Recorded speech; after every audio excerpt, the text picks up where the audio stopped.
تو جوامع الکلم، جوامع کلم سے اللہ تعالیٰ نے حضور علیہ السلام کو یہ امتیاز بخشا۔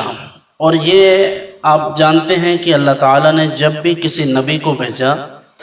تو اس دور کی ضرورت کو اور اس زمانے میں جس چیز کا لوگ زیادہ اعتبار کرتے تھے، مثال کے طور پر سیدنا عیسیٰ روح اللہ علیہ نبینا وعلیہ الصلوۃ والسلام کا زمانہ طب یونانی کے عروج کا زمانہ تھا، تو طب یونانی کا جادو سر چڑھ کر بول رہا تھا، لوگ بہت متاثر تھے اس سے۔ تو اس دور میں اللہ تعالیٰ نے عیسیٰ علیہ السلام کو یہ قوت عطا فرمائی، یہ معجزہ عطا فرمایا کہ وہ ہاتھ پھیرتے تھے، کوڑوں کو شفا ہو جاتی تھی، اور مادرزاد اندھے کو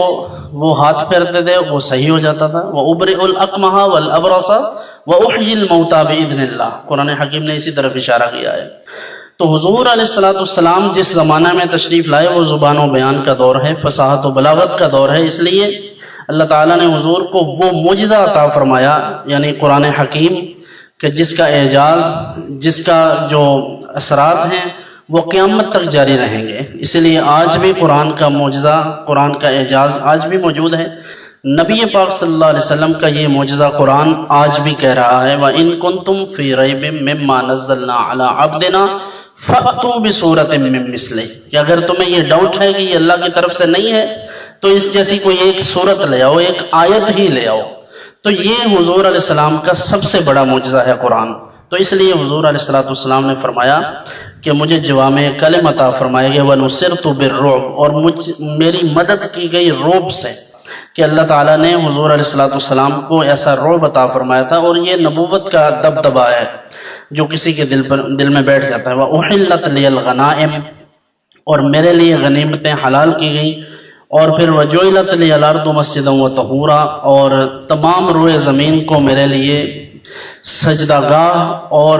پاک کر دیا گیا۔ پچھلی امتوں میں، پچھلے ادیان میں اس بات کی اجازت نہیں تھی کہ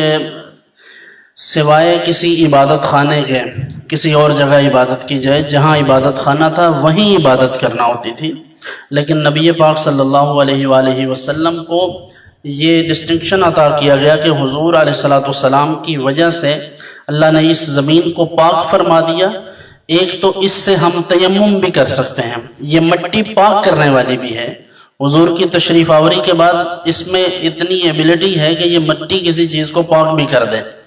دوسری یہ چیز کہ یہ اس لائق ہے کہ اب اس پر سجدہ کہیں بھی کیا جا سکتا ہے، سوائے چند جگہوں کے جس کی ممانعت ہے۔ تو یہ بھی حضور علیہ السلام کی برکت سے ہے۔ اور اگلی بات، پانچویں بات، وَأُرْسِلْتُ إِلَى الْخَلْقِ كَافَّةً،